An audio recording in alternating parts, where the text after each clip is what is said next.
Sistem Informasi Pembangunan Daerah atau SIPD berperan sebagai basis informasi untuk mengumpulkan, menyimpan, mengelola dan menyajikan data terkait pembangunan daerah, termasuk proyek-proyek investasi publik. Di sisi lain, Public Investment Management Assessment atau PIMA berfungsi sebagai alat evaluasi untuk menilai manajemen investasi publik oleh pemerintah daerah, mencakup perencanaan, pelaksanaan, dan pengawasan proyek investasi publik. Keterkaitan antara SIPD dan PIMA terletak pada fakta bahwa SIPD menyediakan basis data yang diperlukan untuk melakukan penilaian PIMA. Informasi yang dikumpulkan oleh SIPD menjadi dasar untuk mengukur progres dan hasil investasi publik oleh pemerintah daerah. Sebaliknya, PIMA memberikan kerangka evaluasi terhadap proyek-proyek yang tercatat dalam SIPD, membantu pemerintah daerah membuat keputusan investasi yang lebih baik di masa depan. Manfaat SIPD bagi PIMA mencakup pengumpulan data komprehensif, pemantauan progres proyek, analisis kinerja investasi, perencanaan investasi yang lebih baik, transparansi, dan akuntabilitas. SIPD juga mendukung MFSA, suatu proses evaluasi diri terkait keuangan pemerintah daerah. SIPD meningkatkan efisiensi pemantauan progres proyek investasi dan pengeluaran keuangan di MFSA, menyediakan data untuk analisis kinerja investasi dan keuangan. Dalam MFSA, data SIPD digunakan untuk evaluasi efisiensi, transparansi keuangan, dan pengambilan keputusan strategis terkait kebijakan, alokasi anggaran, serta perencanaan investasi. Pemerintah daerah melalui SIPD memperoleh manfaat signifikan dalam MFSA. SIPD mendukung pengumpulan data terinci tentang proyek investasi dan keuangan daerah, memantau progres proyek secara real-time untuk evaluasi keberlanjutan dalam MFSA. Dalam keseluruhan, integrasi SIPD dan PIMA serta MFSA menjadi krusial untuk mencapai tujuan pembangunan daerah secara efisien dan efektif, membuat keputusan investasi yang lebih baik, meningkatkan transparansi dan akuntabilitas, serta memastikan keberlanjutan dan keberhasilan proyek-proyek pembangunan.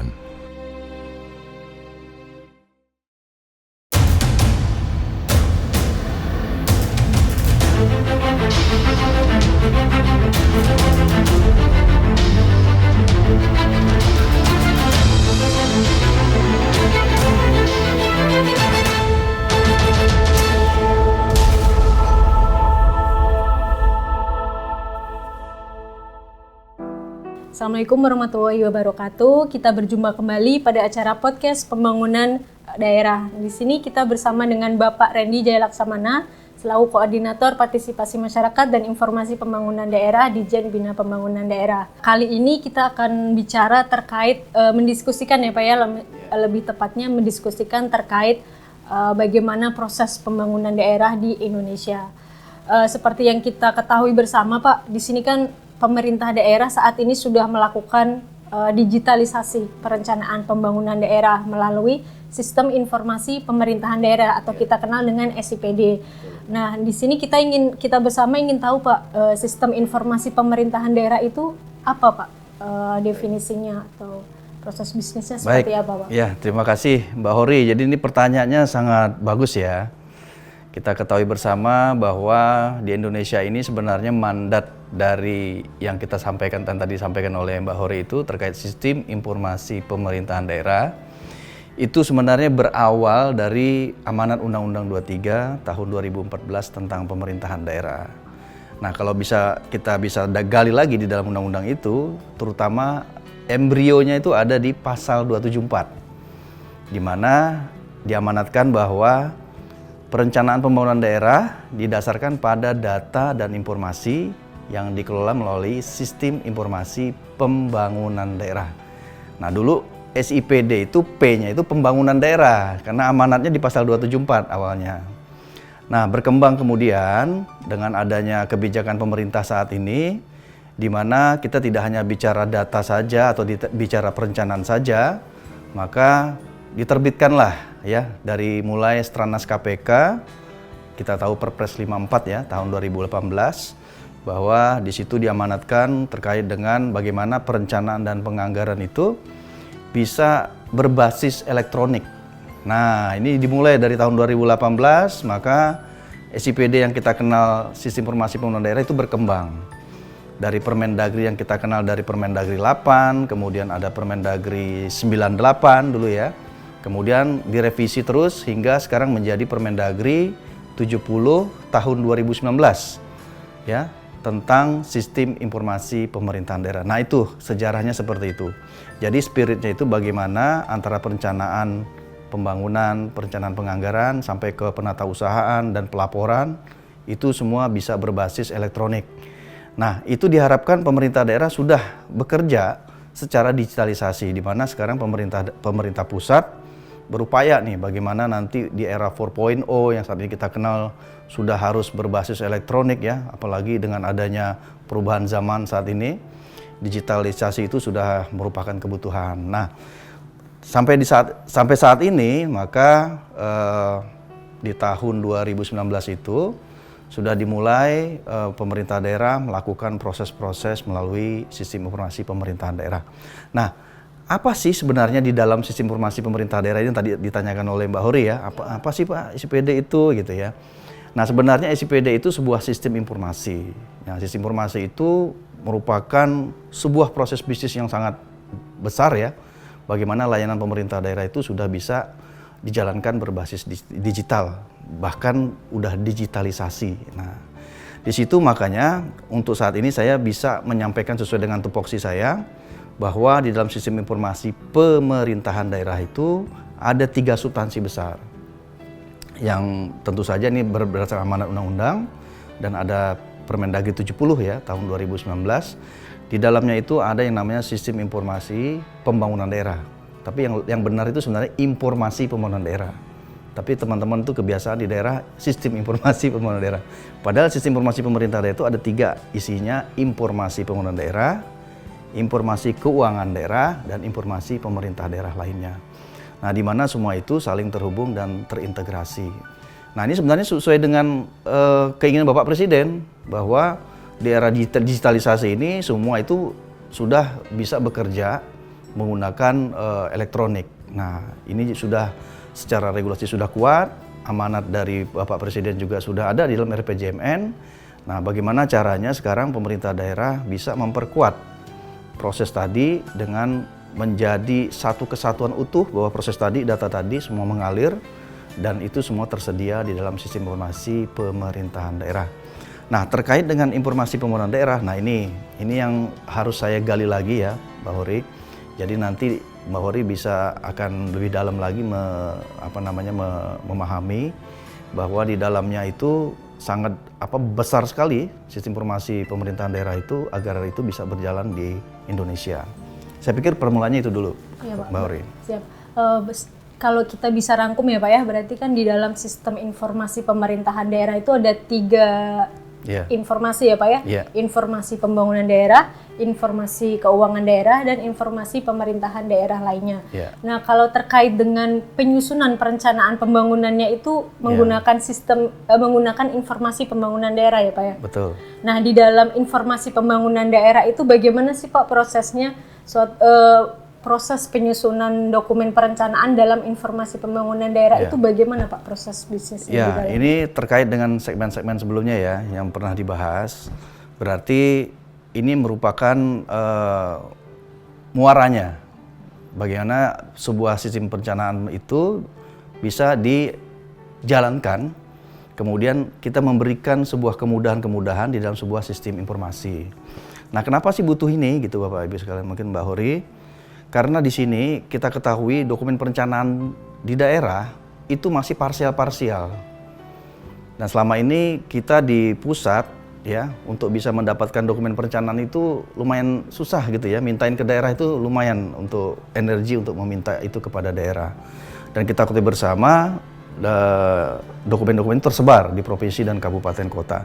Dan ketika kita ingin mengevaluasi, kemudian kita ingin menganalisa sebuah dokumen perencanaan pembangunan itu, kalau manual itu kan luar biasa, effortnya sangat banyak sekali, energi kita untuk membuang waktu ya untuk bisa menganalisis seperti itu. Nah, dengan adanya mandat dari undang-undang, kemudian ada Perpres terkait dengan Stranas KPK, ditambah lagi dengan Permendagri 70 tahun 2019, maka tidak ada alasan lagi bahwa pemerintah daerah sudah diwajibkan sebenarnya untuk bisa menyelenggarakan dan melaksanakan proses melalui sistem informasi pemerintahan daerah. Nah, terkait dengan informasi pemerintahan daerah ini yang saya akan gali lagi, bahwa di dalam informasi pemerintahan daerah itu ada 4 substansi. Di dalamnya lagi ada lagi 4 substansi. Luar biasa ini kan sebenarnya, kalau digali lagi ini banyak sekali yang harus kita dalami, di mana di situ ada yang namanya e-walidata. Nah, terkait e-walidata, e-walidata ini juga hal yang sangat menarik ya, bahwa di dalamnya itu tentu saja sebuah proses itu butuh data. Nanti saya akan jelaskan. Nah, selain e-walidata itu ada yang namanya data perencanaan pembangunan daerah. Nah, apalagi nih udah ada e-walidata, ada data perencanaan pembangunan daerah. Kemudian ada lagi yang namanya substansinya itu terkait dengan perencanaan pembangunan daerah yang tadi disampaikan oleh Mbak Hori. Nah, itu isinya juga sangat banyak di dalamnya. Kemudian ada lagi yang namanya analisa dan profil pembangunan daerah. Jadi luar biasa kan, sistem informasi pemerintah daerah itu di dalamnya ada informasi pembangunan daerah, isinya ada lagi kan gitu. Nah, terkait dengan e-walidata ini menarik sekali karena memang sebuah perencanaan pembangunan daerah tidak akan baik kalau tidak ada data. Nah, ya kan, kalau kita nyusun perencanaan apa nih, datanya nggak ada, lah kita akhirnya bikinnya kira-kira gitu. Jadi kan lucu. Jadi sebenarnya secara logika aja kita memang dalam merencanakan sebuah pembangunan itu tetap harus ada datanya.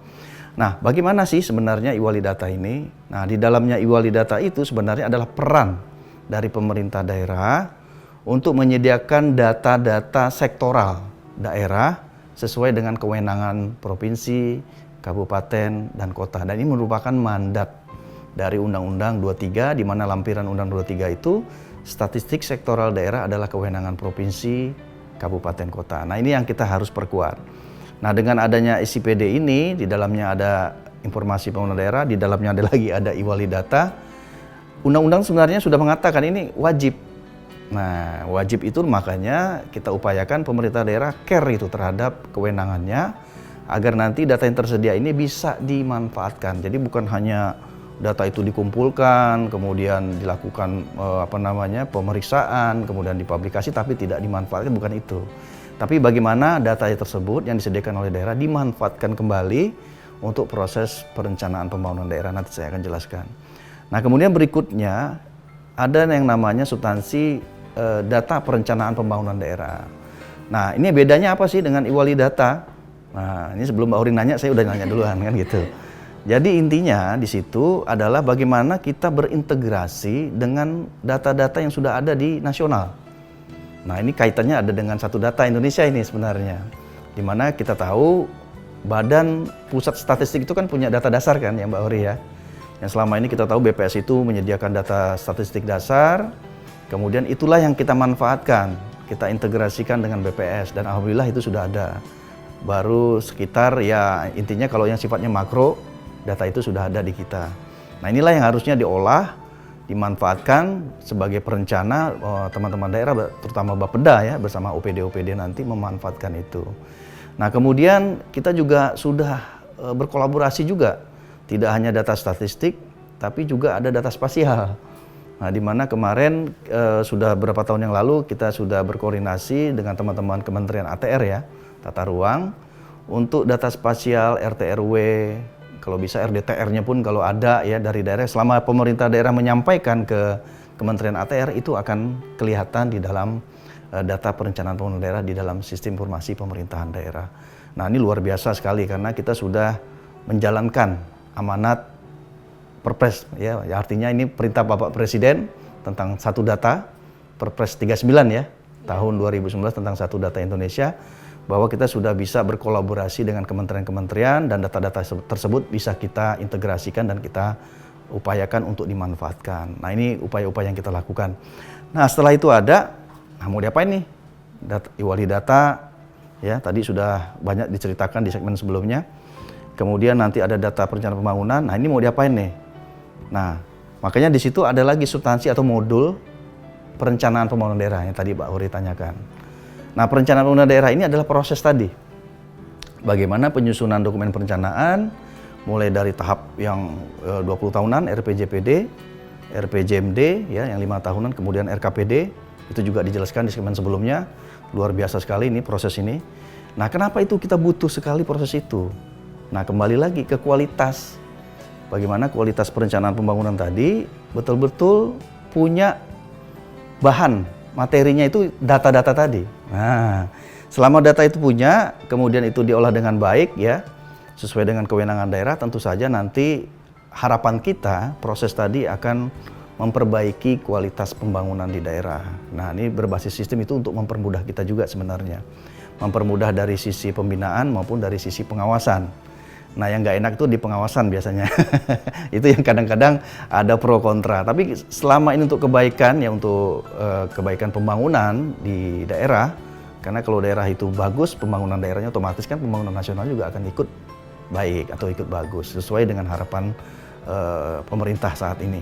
Nah, untuk itulah makanya data tadi, dalam proses tadi, itu bisa ditarik ya dalam proses misalkan penyusunan rancangan awal, ya baik itu RPJPD, RPJMD, RKPD ya, tapi terutama data ini lebih kepada pemanfaatan di RPJMD dan RKPD secara teknis ya, karena itu akan melekat kepada target-target existing yang mungkin nanti menjadi proyeksi di tahun-tahun yang akan direncanakan. Nah, ini menjadi dasar bagi pemerintah daerah untuk menentukan berapa kebutuhan-kebutuhan yang harus diselesaikan dalam periodisasi 20 tahun, 5 tahun maupun tahunan. Nah, ini merupakan PR besar kita ya. Sebenarnya harapan kita ini secara mandat undang-undang sudah cukup banyak dan cukup kuat.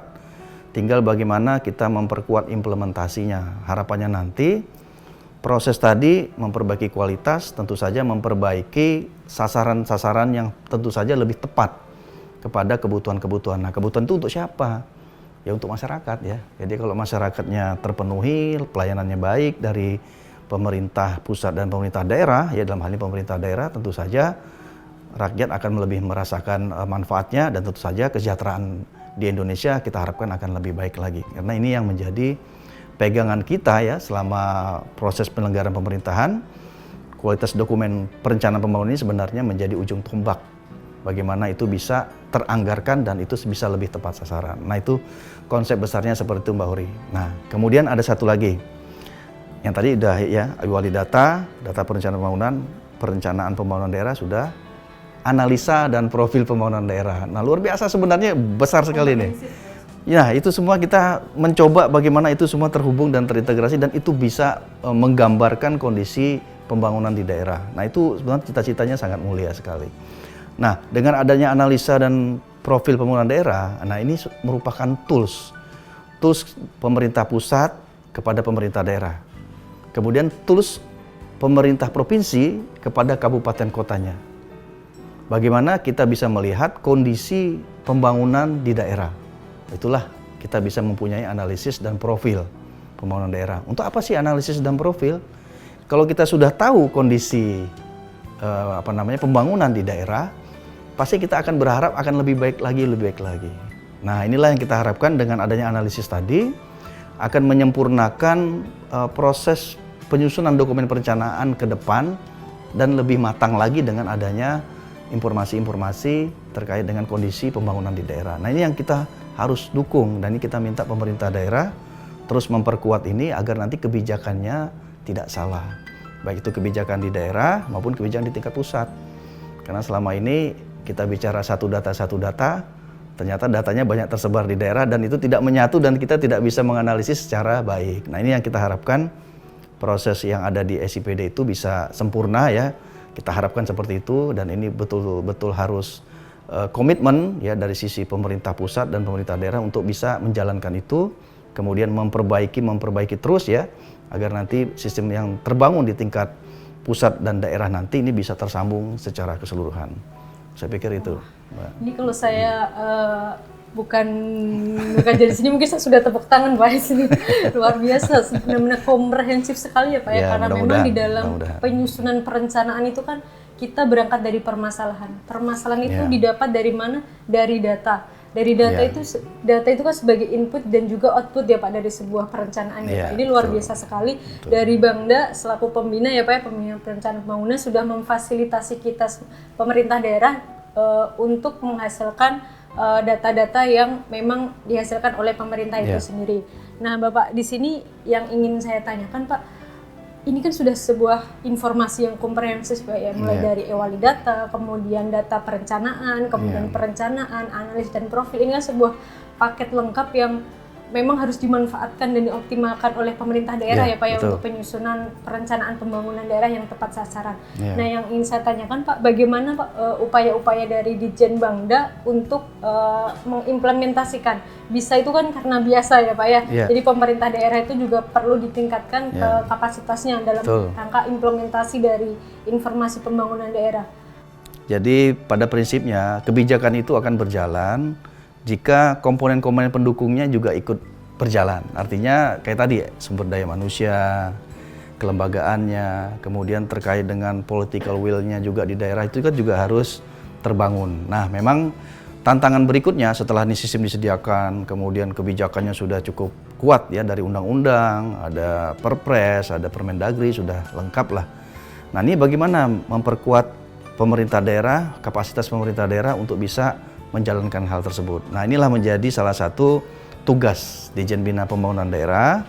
Tentu saja ini juga berkolaborasi dengan kementerian lembaga ya, termasuk Bappenas, agar nanti proses penyusunan dokumen perencanaan tadi betul-betul berkolaborasi dari pusat dan daerah. Nah, sekarang bagaimana daerahnya ini? Nah, ini yang kita menjadi PR bersama ya. Artinya memang tugas fungsi Bangda untuk mensinkronkan dan mengkoordinasikan kapasitas baik itu dari sisi kelembagaannya maupun dari sumber daya manusia yang ada di daerah. Nah, dalam hal ini tentu saja kita butuh sekali penguatan kelembagaan di Bapeda. Nah, peran Badan Perencanaan Pembangunan Daerah itu merupakan ujung tombak di daerah juga sebenarnya, baik itu provinsi maupun kabupaten kota. Makanya di tahap implementasi dalam waktu kurang lebih 2 tahun ya, implementasi tentu saja butuh sekali transfer knowledge ke pemerintah daerah. Apalagi kebijakan-kebijakan di tingkat pusat ini juga banyak sekali terjadi update atau perubahan-perubahan yang perlu segera diimplementasikan di daerah. Nah, contohnya seperti ini, pada awal Januari itu kan kita juga sudah melakukan rakor pusat daerah ya, bersama Bapeda, kemudian OPD-OPD terkait, kita juga berkoordinasi agar daerah lebih siap dalam rangka memperbaiki dan menyempurnakan proses penyusunan dokumen perencanaan, di mana nanti Bapeda dan teman-teman OPD lainnya mempunyai tugas yang cukup banyak ya dan berat. Saya pikir karena serentak di tahun 2024 itu mempersiapkan RPJPD, RPJMD dan RKPD, yang tentu saja ini juga PR berat buat Ditjen Bina Bangda juga, bagaimana bisa memperkuat kapasitas daerah untuk menyusun dengan baik.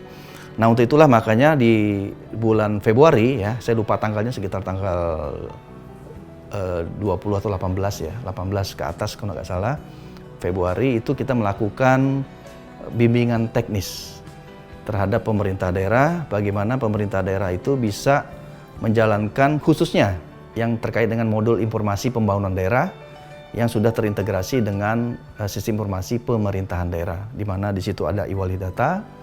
Kemarin kita juga sudah jelaskan kepada Pemda bagaimana cara mengimplementasikannya, kemudian kita membuat panduan, kemudian bagaimana kita bisa berinteraksi kepada Pemda jika ada kendala-kendala. Nah, itu terus dilakukan dengan pola-pola helpdesk.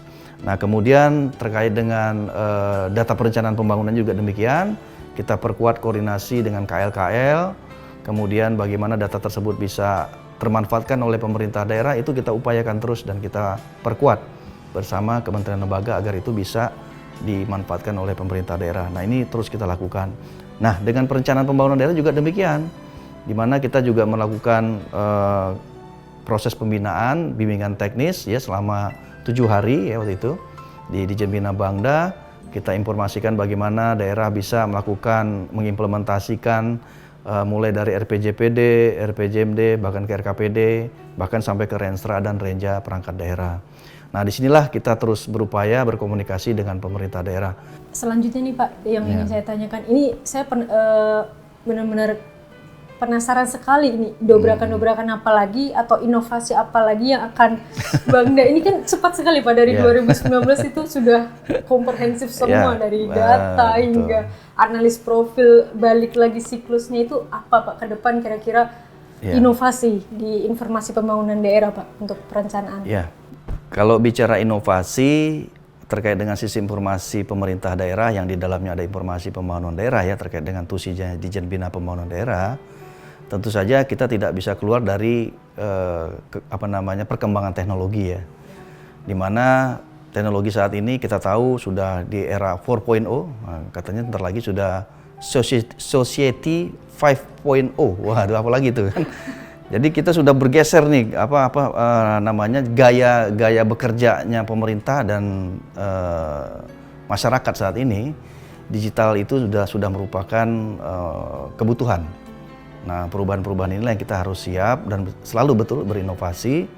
Nah, untuk itulah makanya Ditjen Bina Bangda merupakan salah satu pembina ya di tingkat pusat kepada pemerintah daerah dalam hal ini terkait dengan pembangunan daerah, berupaya memberikan informasi-informasi di media sosial. Nah, kita tahu Bapak Dirjen kita saat ini kan betul-betul sangat kritis kalau terhadap media ya. Artinya beliau itu selalu meminta kita untuk siap-siap menyediakan dengan cepat perkembangan-perkembangan yang sudah dilakukan oleh Ditjen Bina Bangda agar itu bisa sampai dan terinformasikan di publik.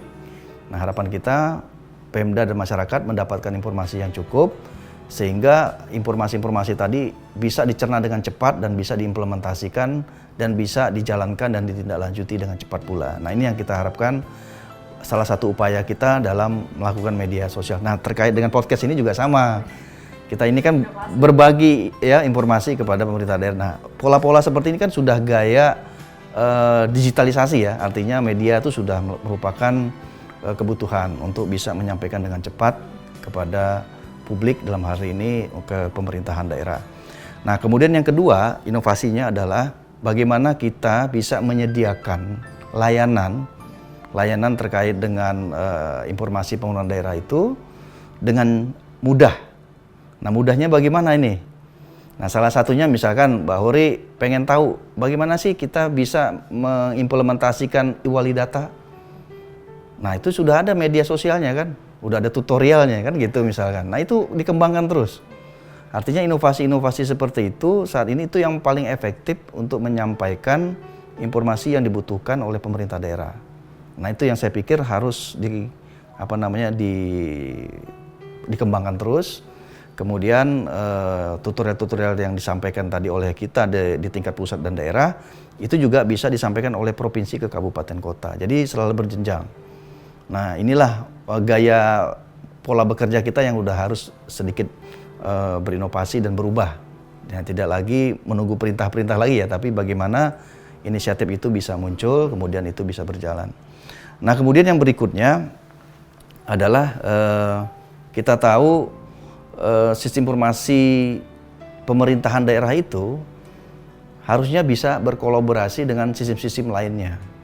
Artinya sudah mulai dikembangkan yang tadi kalau di era 4.0 itu kan sudah lazim untuk bisa berintegrasi. Nah, integrasi inilah yang harusnya diperkuat. Nah, saya contohkan tadi integrasi dengan BPS, integrasi dengan Gistaru ya. Kemudian informasi terkait dengan kependudukan dengan Dukcapil kita juga sudah alhamdulillah sudah nyambung gitu ya. Walaupun tidak detail ya. Tapi sudah dimulai. Nah, nanti integrasi dengan apa lagi? Dengan data Dapodik ya, kemarin kan berkembang data Dapodik Kementerian Pendidikan itu sudah nyambung juga dengan e-walidata. Jadi sebenarnya bagaimana kita berkolaborasi, inilah inovasi yang harusnya dikembangkan terus agar pemanfaatan informasi tadi utuh ya, dan kemudian konsep dari kebijakan Satu Data Indonesia itu bisa berjalan. Nah, memang koridor yang paling kuat saat ini yang saya lihat ya, itu ada di Kementerian Dalam Negeri. Dalam hal ini Ditjen Bina Bangda untuk mengkoordinasikan pemerintah daerah untuk memperkuat data-data yang ada di daerah. Nah, ini makanya Bappenas waktu kita ketemu dengan Satu Data Indonesia, Sekretariat Satu Data Indonesia sangat mendukung kita gitu. Bagaimana peran kita itu diperkuat sehingga kita bisa berkontribusi dengan Satu Data Indonesia. Itu inovasi-inovasi yang perlu kita lakukan. Saya pikir itu, Mbak Hori. Terima kasih Bapak Rendy atas penjelasan yang sangat jelas dan komprehensif. Semoga informasi sama-sama, ini Pak. bisa bermanfaat untuk kita semua, Amin, untuk amin. tujuan pembangunan daerah yang lebih baik. Mudah-mudahan bisa sampai seperti itu ya. Siap. Demikian podcast pembangunan daerah kali ini. Semoga ilmu yang kita dapatkan, informasi yang kita dapatkan ini bisa bermanfaat bagi semuanya. Terima kasih telah menyaksikan, telah berdiskusi bersama dalam podcast pembangunan daerah kali ini. Sampai jumpa di podcast-podcast selanjutnya. Terima kasih.